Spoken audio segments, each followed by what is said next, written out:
Boa noite a todos. Estamos aguardando mais uns instantes para que todos possam se conectar. Já vamos iniciar.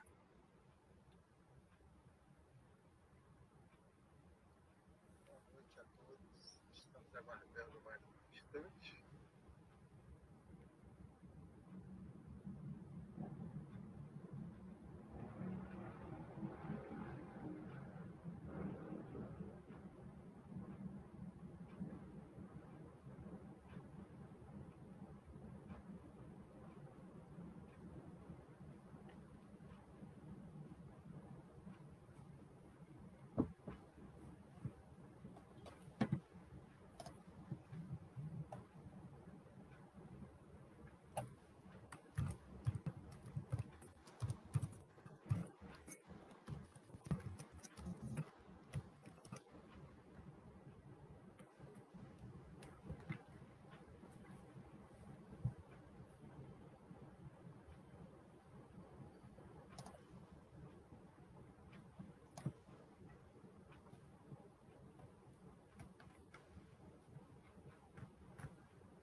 Muito bem, então vamos dar início à nossa conversa. Boa noite a todos. Que Jesus nos abençoe em mais esta feliz oportunidade de estarmos aqui virtualmente reunidos na página do Facebook do Grupo Espírita Caminho da Luz, para juntos conversarmos um pouco mais sobre o Evangelho do nosso Senhor Jesus Cristo, à luz da doutrina dos Espíritos. A nossa conversa de hoje versará sobre o tema Quem é minha mãe e quem são os meus irmãos?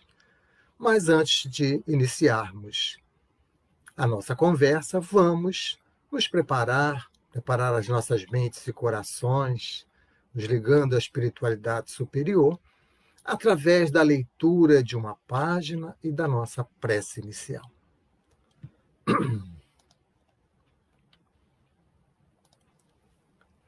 A página escolhida para o dia de hoje é do livro Ideal Espírita. Escolhemos a lição de número 53, intitulada Em Casa. É de autoria do Espírito Emmanuel, recebida através da mediunidade abençoada de Francisco Cândido Xavier. Assim se expressa Emmanuel. Ninguém foge à lei da reencarnação. Ontem, atraiçoamos a confiança de um companheiro, induzindo-o à derrocada moral. Hoje, guardamo-lo na condição do parente difícil, que nos pede sacrifício incessante. Ontem, abandonamos a jovem que nos amava, inclinando-a ao mergulho na lagoa do vício. Hoje, temos-la de volta por filha incompreensiva, necessitada do nosso amor. Ontem, colocamos o orgulho e a vaidade no peito de um irmão que nos seguia os exemplos menos felizes. Hoje, partilhamos com ele a afeição de esposo despótico ou de filho problema, o cálice amargo da redenção.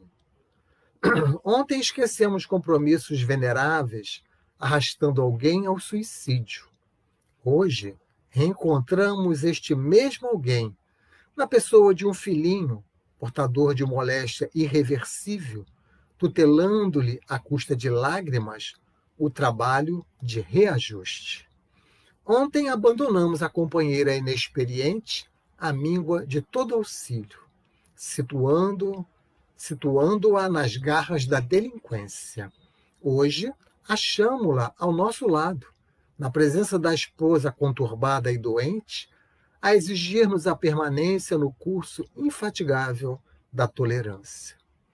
Ontem, dilaceramos a alma sensível de pais afetuosos e devotados, sangrando-lhes o espírito a punhaladas de ingratidão. Hoje, moramos no espinheiro em forma de lar, carregando fardos de angústia a fim de aprender a plantar carinhos e fidelidade. À frente de toda dificuldade e de toda prova, abençoa sempre e faz o melhor que possas. Ajuda os que te partilham a experiência, ora pelos que te perseguem, sorria para os que te ferem e desculpa todos aqueles que te injuriam. A humildade é chave de nossa libertação. E sejam quais sejam os teus obstáculos na família, é preciso reconhecer que toda a construção moral do reino de Deus perante o mundo começa nos alicerces invisíveis da luta em casa. Vamos orar.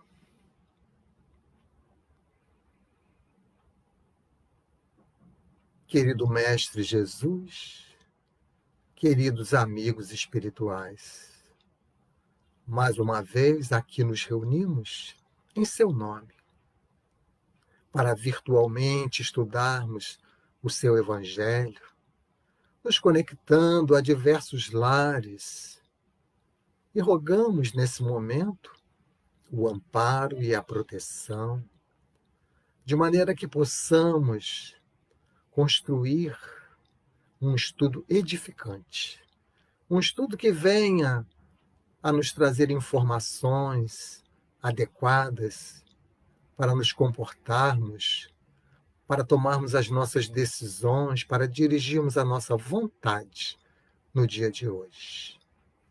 Que possamos contar com a assistência dos bons espíritos e que possamos permanecer envolvidos na paz, Senhor, na sua paz, no seu amor.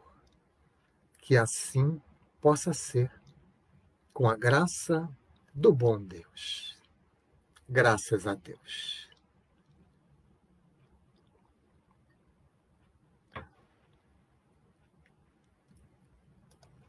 Muito bem. Como falamos, vamos trazer a passagem narrada pelo evangelista Marcos, capítulo 3, versículos 20 e seguintes. Quando Marcos registra que Jesus, tendo vindo para casa, reuniu-se aí tão grande multidão que eles nem sequer podiam fazer a sua refeição. Sabendo disso, vieram os seus parentes para se apoderarem dele, pois diziam que perdera o espírito. Entretanto, tendo vindo sua mãe e seus irmãos, e conservando-se do lado de fora, mandaram chamá-lo. Ora, o povo se assentara em torno dele e lhe disseram: tua mãe e teus irmãos estão lá fora e te chamam. E ele lhes respondeu: quem é minha mãe? E quem são os meus irmãos? E perpassando o olhar pelos que estavam assentados ao seu derredor, disse: eis aqui minha mãe e meus irmãos, pois todo aquele que faz a vontade de Deus, esse é meu irmão, minha irmã e minha mãe. Essa é a passagem escolhida para a conversa da noite de hoje. Quem é minha mãe, quem são meus irmãos? Allan Kardec colocou esta passagem no Evangelho segundo o Espiritismo, no capítulo 14, intitulado Honrai vosso pai e vossa mãe, itens 5 até o item 7. Observamos que Jesus aqui, ele nos apresenta um formato familiar que é o formato definitivo, que é a família universal. Ele nos apresenta uma família em que, para podermos pertencer a esta família, precisaremos ter uma característica: fazer a vontade de Deus. É isso que o Cristo nos fala. E o que será fazer a vontade de Deus, se não vivenciar as suas leis? Então, a reflexão de hoje se apresenta para nós pensarmos nesse formato familiar definitivo e observarmos como está o nosso formato familiar no dia de hoje. Observarmos que o formato das famílias ele vem se modificando ao longo do tempo. Vamos rapidamente passar pela evolução histórica desses formatos, do passado até o dia de hoje, para podermos então fazer uma projeção para o futuro, para chegarmos nesta família que Jesus nos falou, que não é utópica, é uma família real, é uma família que nós um dia pertenceremos, quando estivermos exclusivamente fazendo as vontades de Deus. O estudo vai também nos oportunizar passarmos pela visão espírita da instituição família, né? Percebendo que a base dessa instituição há de ser o afeto. Vamos então desenvolver esses objetivos, né? Sempre buscando trazer o assunto para os nossos dias, para a nossa convivência familiar no dia de hoje, porque isso é o que nos importa, de estarmos aqui exatamente para encontrarmos subsídios que possam nos dar oportunidade de agirmos diferente da forma como vimos agindo até hoje. Quando vamos pensar nos formatos familiares, por que esses formatos se modificam, nós vamos inicialmente ao dicionário para encontrar a definição que é dada de família. Ora, lá no dicionário Aurélio, ele vai escrever mais ou menos o seguinte: é um agrupamento humano formado por indivíduos com ancestrais em comum e ou ligados por laços afetivos, que geralmente vivem numa mesma casa. São as unidades básicas da sociedade. Então vejam que aqui o Aurélio já coloca que são indivíduos ligados por ancestrais e ou por laços afetivos. Já coloca, de uma forma ainda que muito tímida, o afeto como sendo uma característica da família.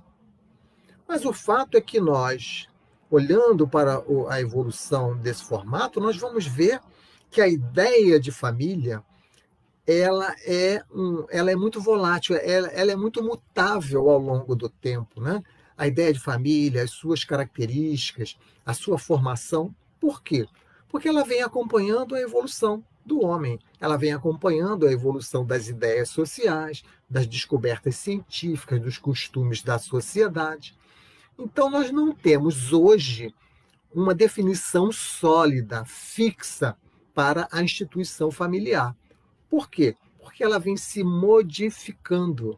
Já modificou muito, como veremos, e como Cristo nos disse que haveremos de chegar à família universal, ainda será muito modificada para podermos chegar até esse ponto, né?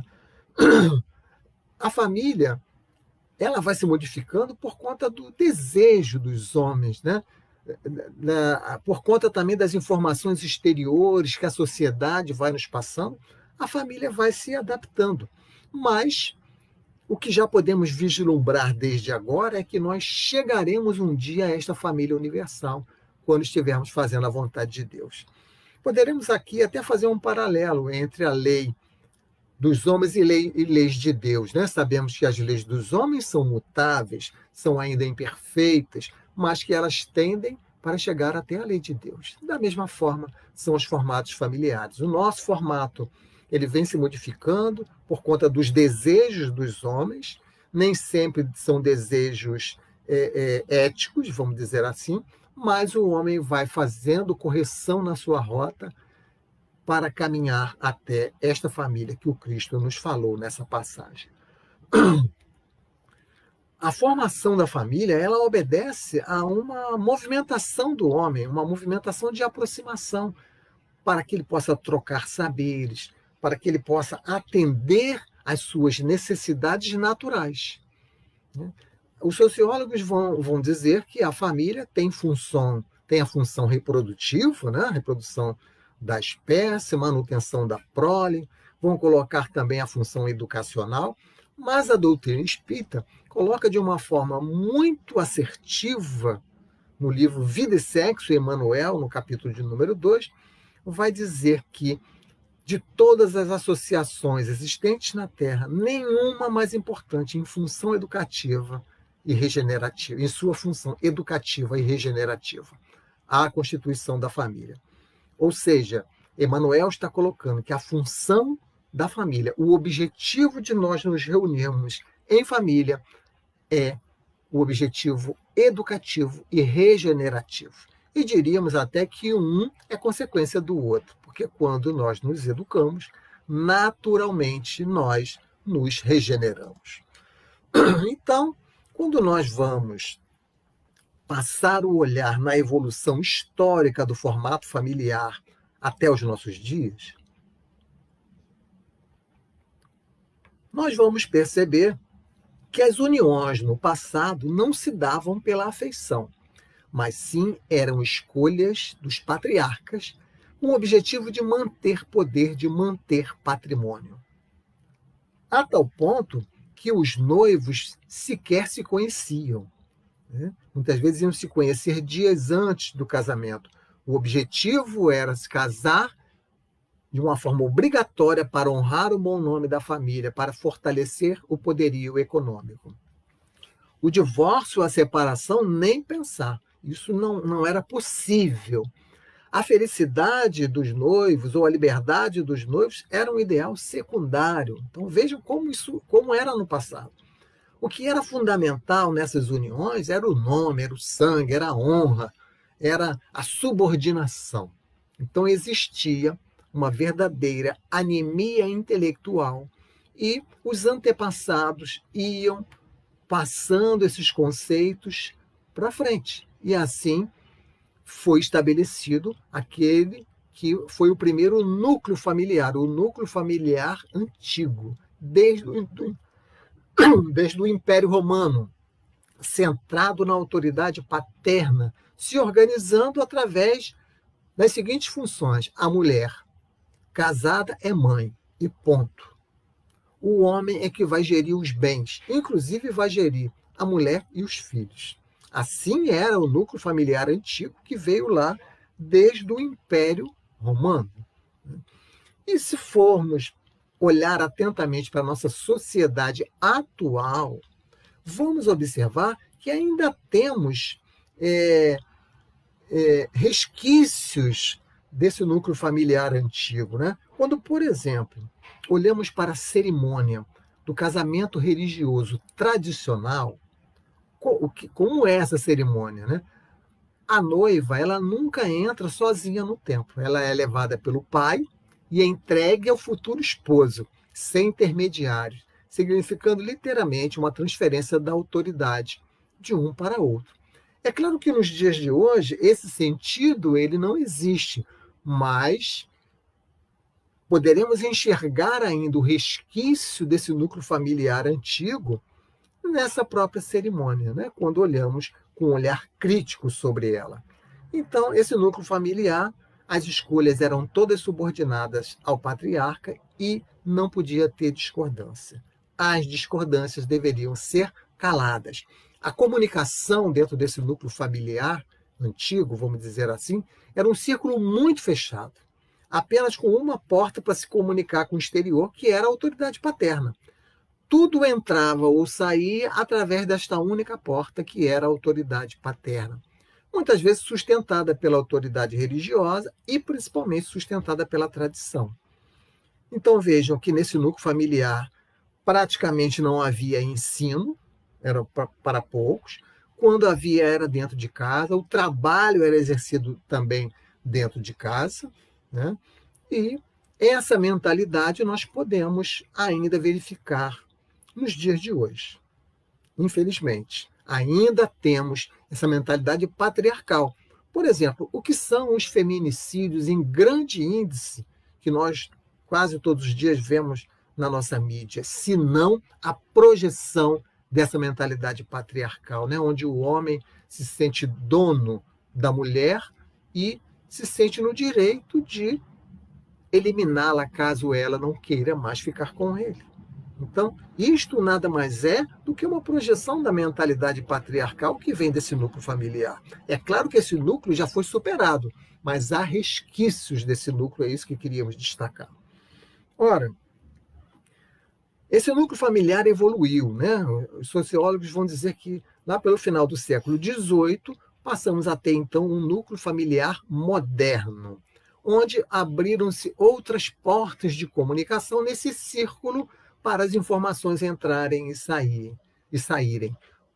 Aconteceram então novas influências, porque desenvolveu-se a escola, o trabalho fora do lar, os meios de comunicação se disseminaram, como o livro, como o jornal, como a rádio, a televisão, né?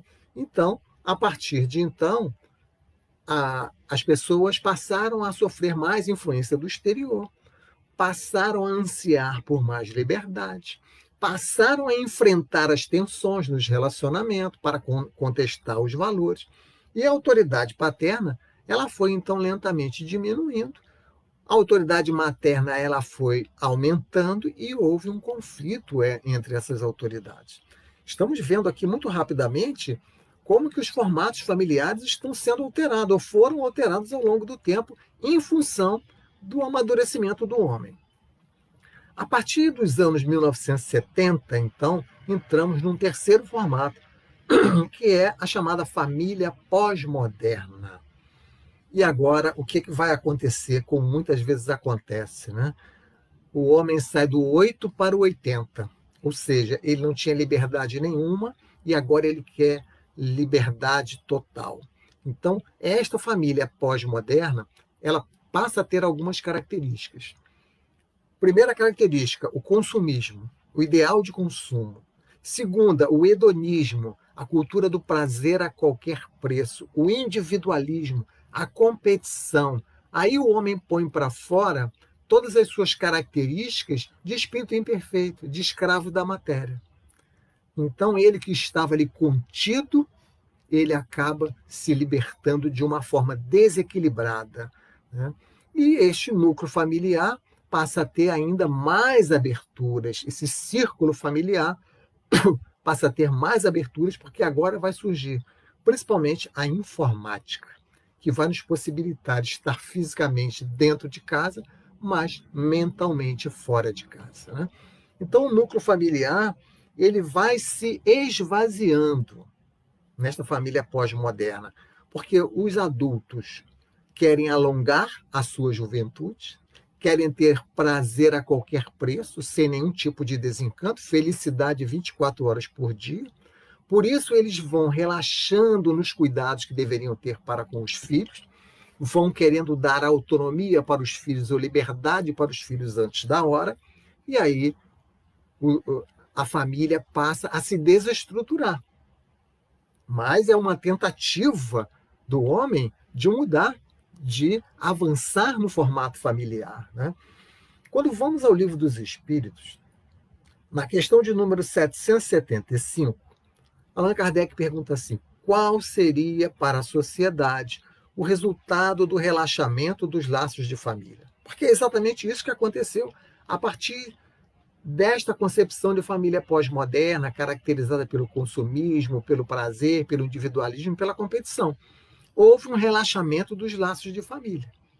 E o que é que os espíritos respondem? Qual o resultado disso? Uma recrudescência ou um agravamento do egoísmo. Então, a sociedade ela vai se tornando mais egoísta, a família é mais egoísta, cada um por si. Mas, evidentemente, que isso vai sendo modificado, porque o homem vai percebendo, o homem vai batendo com a cara no erro e vai querendo corrigir o seu erro. É natural que isso aconteça.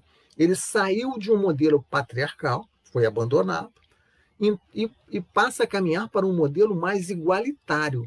Mas ele começa a perceber que precisa fazer ajustes, pois suas necessidades não estão atendidas, ele não está sendo feliz.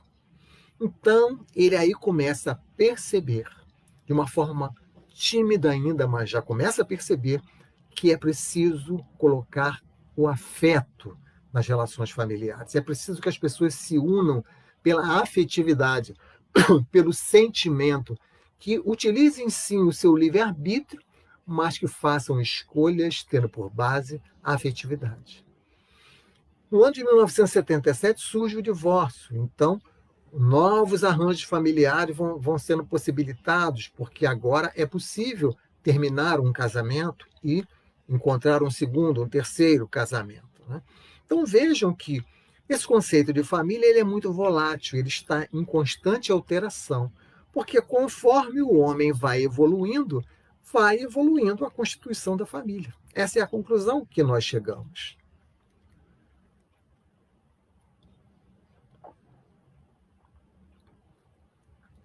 Quando vamos olhar para os tipos de família existentes na nossa sociedade atual, nós vamos ver que nós temos a família unipessoal, é a família do eu sozinho. Há muitas pessoas que estão optando por viverem sozinhos. E aí há de se pensar, né, que consequências isso pode trazer. Mas é uma experiência e não nos cabe aqui fazer nenhum tipo de julgamento. Mas surge a família unipessoal. A família nuclear, que é aquela tradicional, casal com filhos ou sem filhos, ou então o homem com filhos ou a mulher com filhos. Essa é a família nuclear. Surge a família estendida, que é a família nuclear entrando um outro parente, entrando um tio, um primo, um avô. Surge a família composta, ou seja, a nuclear entrando um não parente, um amigo do filho, uma amiga da filha. Surgem as famílias mosaicas. Vejam como que nós estamos falando de formato mudando. Que é a família mosaica a partir do divórcio, como já tínhamos dito, é possível então os recasamentos. Então uma mulher que se separou e tem filhos, e o homem que se separou e tem filhos, decidem se unir por segundas núpcias, e esses filhos passam a conviver dentro do mesmo lar. Então é um outro tipo de formato familiar. Surgem as famílias homoafetivas, né, ou transafetivas, começam a conquistar direitos diante das leis dos homens. Então vejam que são muitas possibilidades, e dependendo da nomenclatura, né, se formos olhar no campo jurídico, no campo da antropologia, da sociologia, essas nomenclaturas vão variar muito. Mas é só para a gente entender como que a família está se movimentando, como que essa estrutura familiar ela vai se movimentando, porque o homem sente necessidade de fazer esse movimento, né? Quando vamos olhar para o censo demográfico do IBGE, e o último foi em 2010, né, feito de 10 em 10 anos, agora 2020 não foi feito por conta da pandemia. Foram investigados em 2010 57 milhões de lares. Dentro dessa pesquisa, muitas são as conclusões, vamos aqui muito rapidamente pegar alguns dados apenas para ilustrar essa evolução histórica, né?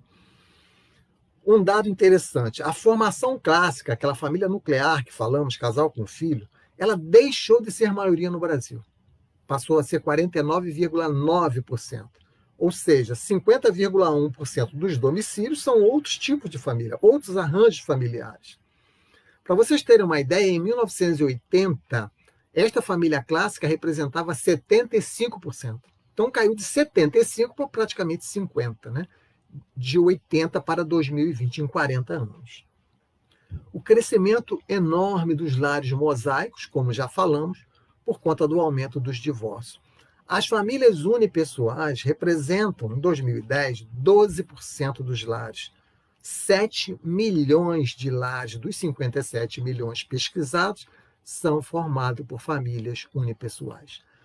As famílias homoafetivas, aqui nós vemos uma coisa que precisamos parar para pensar nesse dado, porque apenas 0,11% dos lares se declararam famílias homoafetivas. Ou seja, 60 mil lares dos 57 milhões. E isso certamente se deve a uma subnotificação que é originada pelo preconceito da sociedade.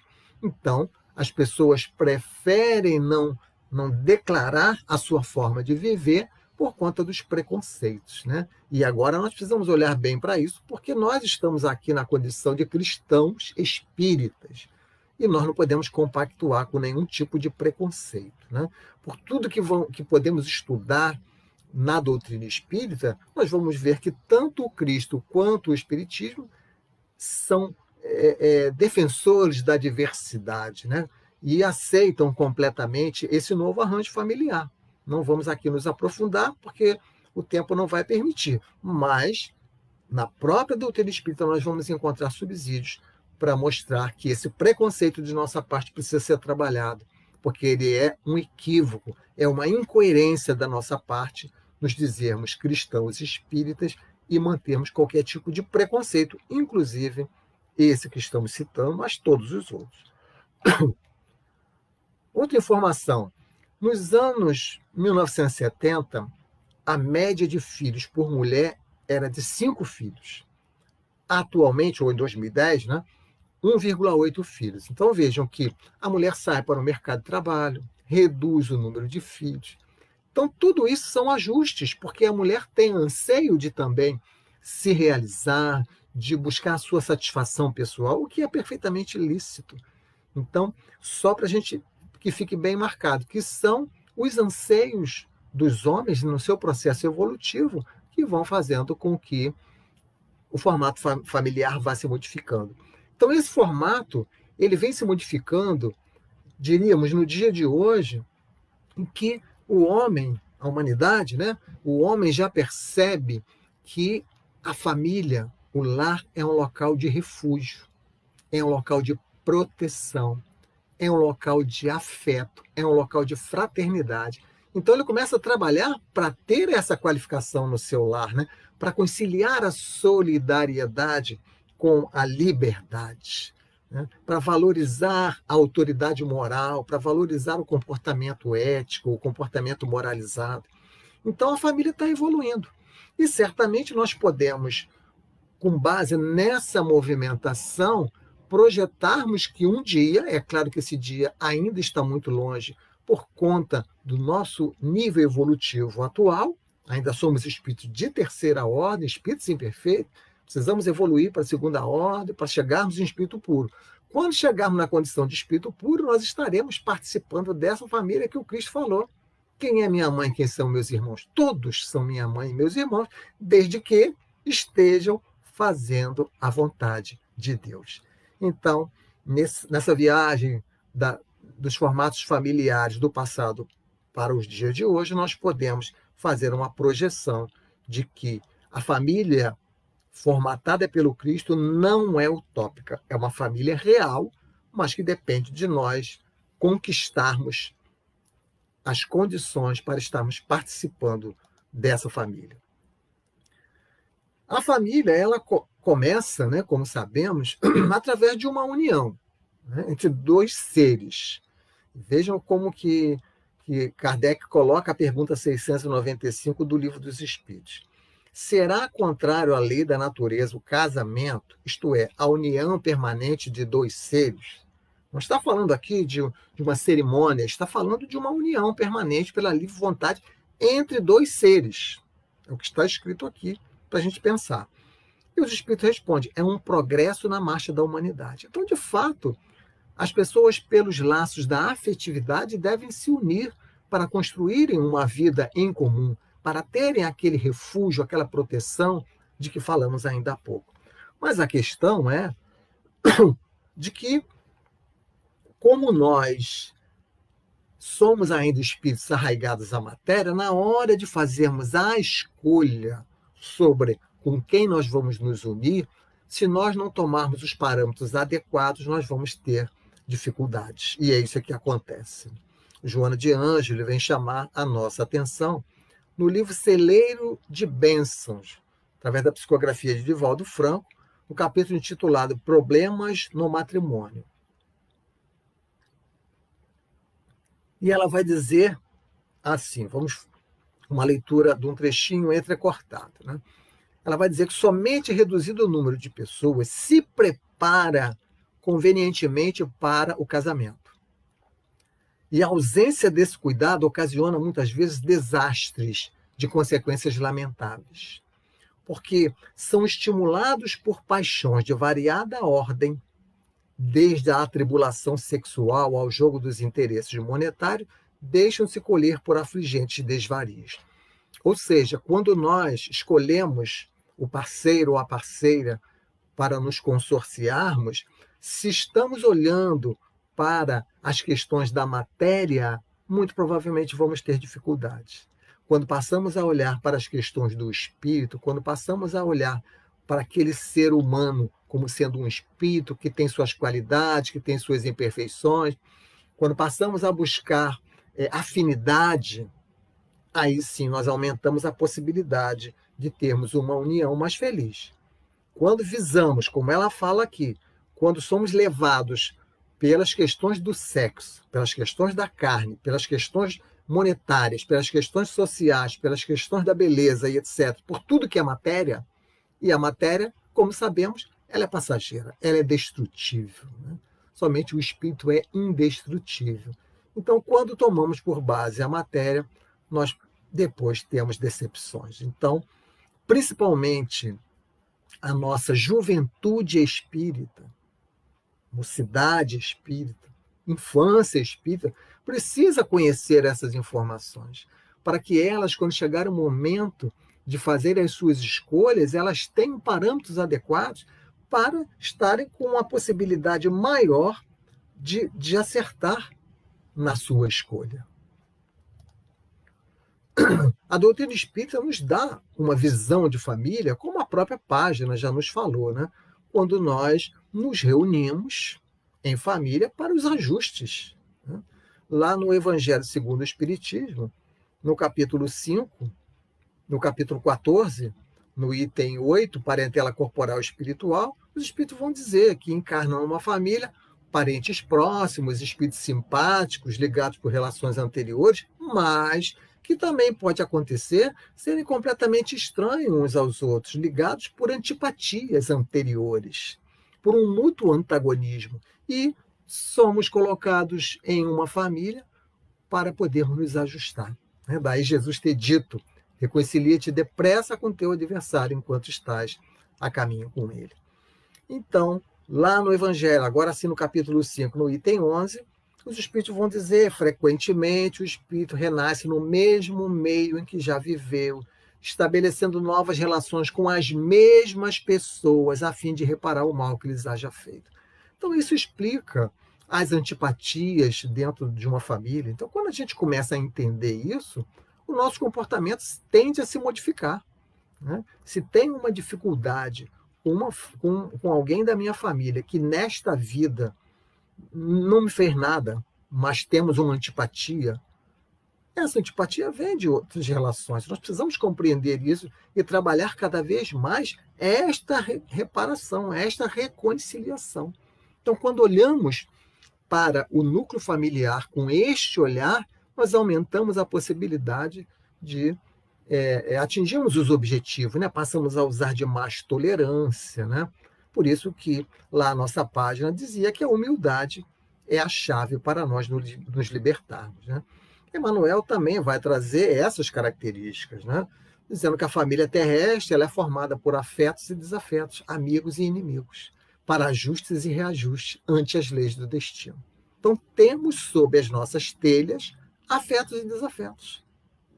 Então, que agradeçamos diariamente pelos afetos e que trabalhemos para com os desafetos para termos o ajuste, porque um dia eles também serão afetos.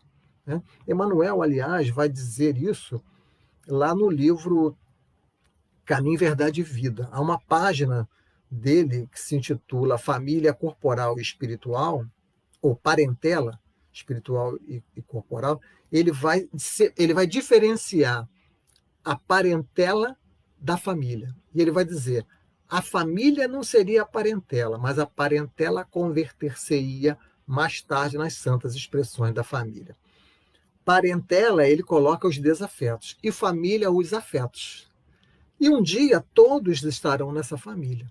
Então, os desafetos, nós precisamos ir nos ajustando com eles para que um dia eles também estejam na nossa família espiritual e não apenas na família consanguínea. E essa família espiritual, ela vai crescendo de tal forma que um dia estaremos todos na família universal, porque todos faremos a vontade de Deus. É o que Jesus falou na página, né? Então, o Evangelho vai nos falar dessas duas espécies de famílias, né? As ligadas pelos laços espirituais, aqueles que já temos afetividade, já temos laços de sintonia, de afeto, né? E aqueles ligados pelos laços corporais, né? Podendo, nos laços corporais, termos também os afetos. Então, nós temos dois tipos de família. Quando nós voltamos para o mundo espiritual, nós voltamos para a nossa família espiritual, para aquela que são os nossos afetos, né? Esses se perpetuam no mundo dos espíritos, né? Já as famílias pelos laços corporais, não, né? Mas é importante nós percebermos que estamos migrando paulatinamente para essa família universal que o Cristo nos falou na passagem que contamos no início. Emmanuel vem nos ajudar com uma série de pequenas frases caracterizando bem esse conceito de família na visão espírita, né? Ele vai dizer, a família consanguínea é o grupo estudantil a que pertencemos. Os parentes difíceis são cadernos de prova. Vejam só. No livro Consolador, questão 113, ele vai dizer, o lar não se fez para a contemplação egoística da espécie, mas sim como santuário, onde por vezes se exige a renúncia e o sacrifício de uma existência inteira. Então, muitas vezes, o lar é local de renúncia e de sacrifício, de exercitar tolerância, de exercitar paciência, né? Quando estamos reunidos com os nossos desafetos. Mas é preciso a gente ter essa inteligência, essa sabedoria de percebermos se temos alguém com dificuldades para nos relacionarmos, é porque Deus nos colocou, nos deu a oportunidade de trabalharmos com esse desafeto para torná-lo afeto. Então, temos que fazer a nossa parte. Se ele vai fazer a parte dele, isso é uma outra questão. Mas nós, principalmente, depois que encontramos o Evangelho de Jesus e o Consolador prometido, nós temos a obrigação de fazermos a nossa parte, trabalhando a tolerância, a paciência, a compreensão.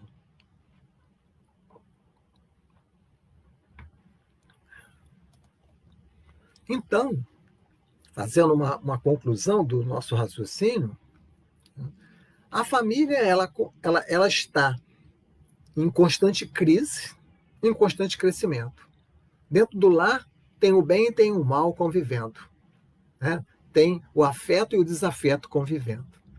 E mais, a família se apresenta ainda para enfrentar grandes desafios que a sociedade está nos impingindo. Porque é aquilo que tínhamos falado ainda há pouco. A competição, a erotização, a tecnologia dominando tudo, né? A busca pelos bens materiais, a busca pela felicidade a qualquer preço, né? A busca de estarmos felizes 24 horas por dia, a busca dos modelos que a sociedade nos apresenta, nós nos deixamos levar por esses modelos e somos muito infelizes por isso. Porque nós não conseguimos ser aqueles modelos que a sociedade nos vende, todos tendo por base a matéria, todos tendo por base o gozo da matéria. Então é preciso que a gente desperte, que a gente acorde desse sono da ilusão para que a gente possa evoluir no nosso formato familiar para seguirmos na direção daquilo que o Cristo nos apresentou. Ora, não há, então, formato que seja certo ou que seja errado. Nós não podemos dizer que isso aqui está certo ou isso aqui está errado. O que nós podemos dizer é que se há afeto, isso vem de Deus. Por isso que temos que trabalhar o nosso preconceito com relação às famílias homoafetivas. Se há afeto, se há respeito, se há refúgio, se há um cuidar do outro, então é um lar. É um lar dentro dos parâmetros cristãos. Né? Porque é um afeto que deve gerir essa relação, né? O cuidar um do outro, a vontade de estar juntos, né? Um local de proteção, um local de socialização, um local onde estabelecemos vínculos, né? Onde há uma relação de cumplicidade, de entendimento, de perseverança, um local onde nós mantemos o foco no objetivo da vida. Isso é o mais importante, que, aliás, é por isso que nós somos colocados numa família. Por que somos colocados numa família? Para que nós possamos crescer espiritualmente, para que nós possamos trabalhar o nosso egoísmo, o nosso orgulho, a nossa vaidade, para que nós possamos dividir, para que nós possamos compartilhar. É por isso que nós estamos numa família. A família é mais um instrumento, é mais um que Deus nos dá para podermos nós caminharmos na direção da família universal, caminharmos na direção do Espírito puro. Isso é que nós precisamos compreender. Estamos reunidos numa família para trabalharmos o ser, e não o ter. E isso, quando nós vamos despertando para essas coisas, certamente nós vamos fazendo escolhas mais acertadas. Por isso que falamos na mocidade, na juventude, na infância, quando eles aprendem esses valores, ainda jovenzinhos, antes de fazerem suas escolhas, a possibilidade de fazer uma escolha acertada aumenta muito. E é por isso que nós temos a obrigação de levar para eles esses conceitos renovadores da nossa vida.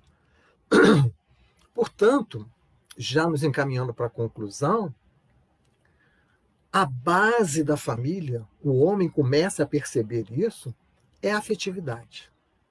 Quando nós nos ligamos pela afetividade, nós somos mais felizes, nós nos realizamos, nós nos respeitamos, nós construímos juntos uma vida, vamos dizer assim. E vejam o que o Espírito Lázaro vai dizer no Evangelho segundo o Espiritismo, no capítulo 11, item 8, ele vai resumir essa viagem até chegar à afetividade.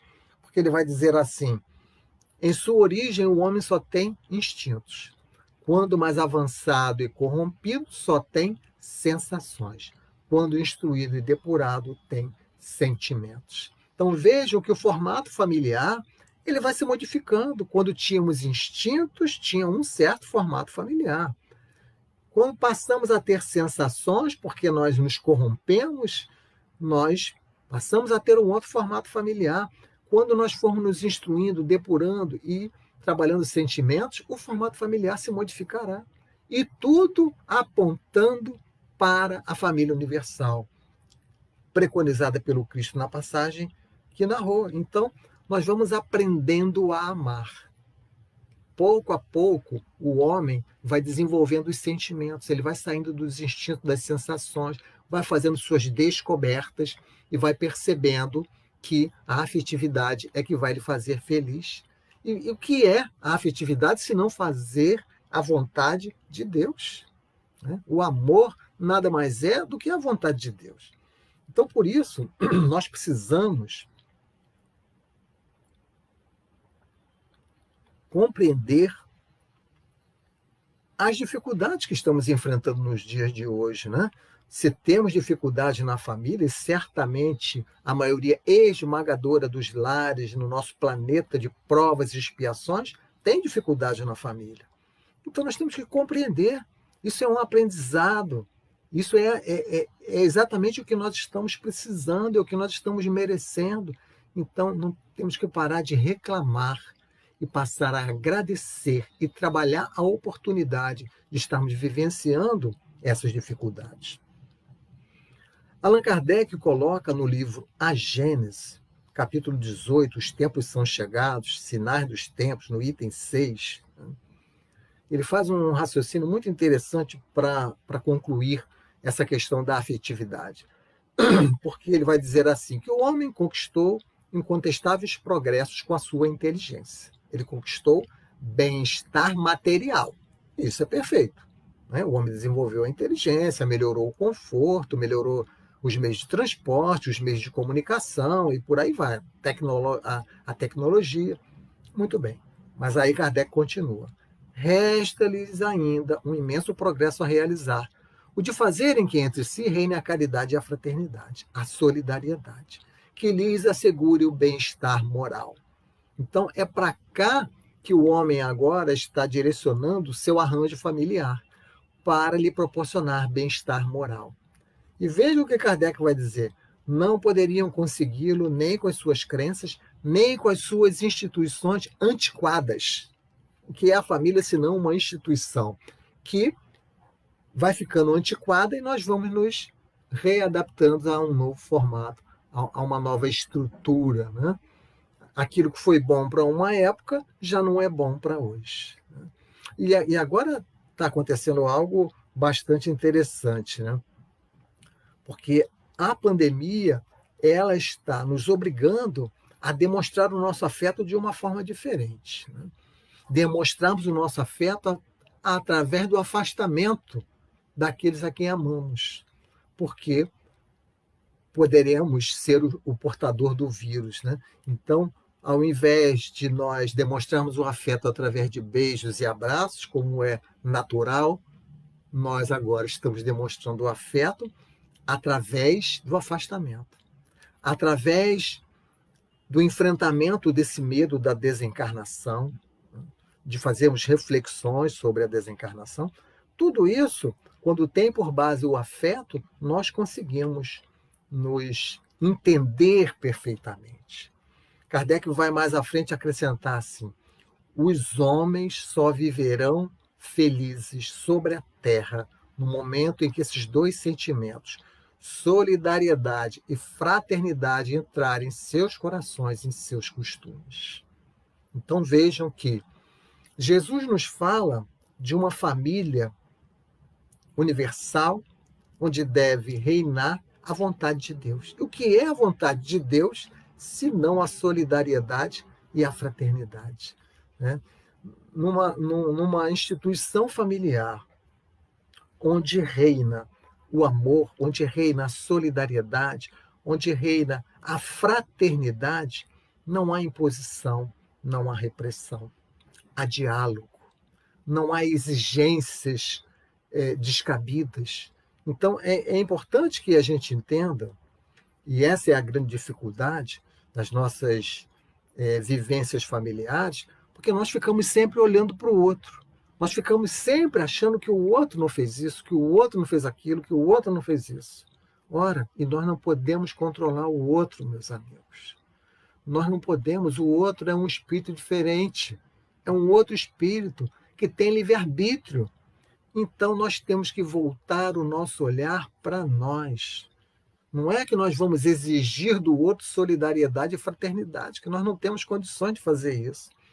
Nós que estamos tendo a oportunidade de encontrar a doutrina espírita, de encontrar esclarecimentos tão lógicos, tão profundos, que nos fazem compreender com toda clareza, que não nos possibilitam mais dizer que não entendemos, porque é lógico, é claro, é bom senso, é razão. Então nós temos que voltar o olhar para nós. O que eu posso fazer dentro deste quadro em que eu estou vivendo, dentro desse formato familiar em que Deus me colocou. Porque ninguém cai num formato familiar ou numa família por acaso. Emmanuel vai dizer lá no livro Vida e Sexo que a família tem origem divina. Ninguém cai numa família errada. Ninguém caiu ali por acaso. Todos nós estamos no lugar certo, com as pessoas certas. Agora, quando nós colocamos o nosso olhar no outro, o caos se estabelece. É momento de nós silenciarmos, olharmos para dentro de nós e vermos o que eu tenho para oferecer dentro desta situação? É claro que nós temos livre-arbítrio e podemos fazer as nossas escolhas. Podemos adiar essa reconciliação? Podemos, mas é sempre adiar. Por que é adiar? Porque um dia todos nós estaremos reunidos na família universal. Então, nós podemos sim usar o livre-arbítrio e adiar e dizer agora não quero mais. É lícito, mas nós precisamos pensar muito sobre isso. Principalmente nós que estamos recebendo todas essas lições lógicas, esclarecedoras. Então, nós temos que fazer a nossa parte. O que eu posso fazer dentro deste quadro? Né? Eu posso orar, eu posso silenciar, eu posso tolerar, eu posso, enfim, fazer muitas coisas que eu posso fazer, que estão dentro do meu raio de ação e não dentro do raio de ação do outro. Porque esse raio de ação só o outro controla. Né?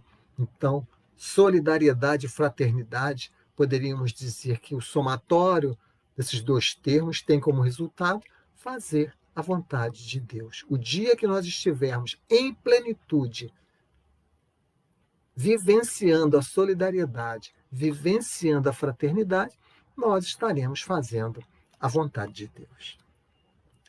E vamos então concluir as nossas reflexões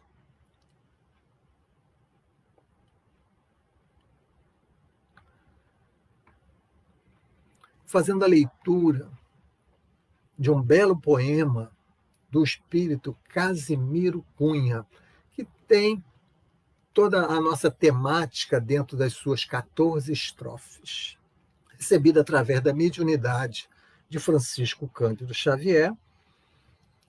Este poema está no livro Cartas do Evangelho e ele intitula-se Carta às Famílias. Então vamos ler para vocês, concluindo as nossas reflexões. Assim se expressa Casimiro Cunha. É certo que sobre a terra, nas lutas de expiação, muita vez o lar se forma para a dor da redenção. Por vezes os inimigos das existências passadas recebem o mesmo sangue em lutas amarguradas. É o resgate doloroso, a algema que no futuro transforma o ódio tigrino em tesouros do amor puro. Eis aí porque, não raro, nessa prova que redime, irmãos surgem contra irmãos, raiando até pelo crime. Mas a dor, a grande dor, que reforma toda a gente, recolhe-os no seu regaço, fraterniza-os novamente. Por essa razão, amigos, todo o ensino em substância é que a paz do lar terrestre depende da tolerância. Falando em particular, peço-te, pois, meu irmão, que faças de tua casa um instituto da afeição. Não te esqueças que em família a mais santa autoridade é a que nasce da energia que não desdenha a bondade. A fim de seres ouvido, recorda que o verbo dar, na caravana efetiva, precede o verbo ensinar. Jamais te queixe dos teus, seja em qualquer confidência. Muita vez nos desabafos há muita maledicência. Sem que repartas no mundo a fé e o amor com os teus, não pode dar no caminho os sublimes dons de Deus. Há lutas em tua casa, atritos e desavenças? Isso é a sombra em que se prova a claridade da crença. Na noite de cada dia, nas luzes das orações, envia a Deus os apelos de tuas inquietações. Quanto ao mais, teu sacrifício é a santa expressão de dor, purificando a família no plano eterno do amor. Vamos fazer agora a nossa prece final para concluirmos o nosso encontro.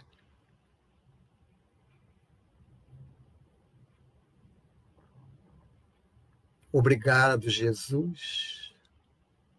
Obrigado aos amigos espirituais que dirigem o Grupo Espírita Caminho da Luz de Itaipuaçu, por todo o amparo, por toda a sustentação que foi ofertada a todos nós durante as nossas reflexões. Que esses bons espíritos possam, nesse momento, irradiar energias benfazejas para todos os lares que estão conectados.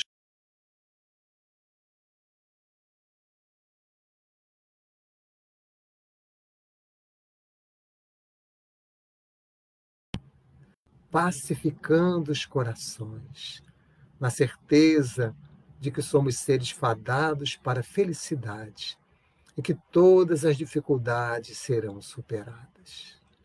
Muito obrigado, Jesus. Muito obrigado aos bons espíritos. Abençoa-nos, protege-nos, Senhor, em mais esta vez. Que assim possa ser, com a graça do bom Deus. Muito obrigado pela atenção de todos. Que Jesus nos abençoe, que possamos todos ficar em paz. Graças a Deus, até uma próxima oportunidade. Graças a Deus.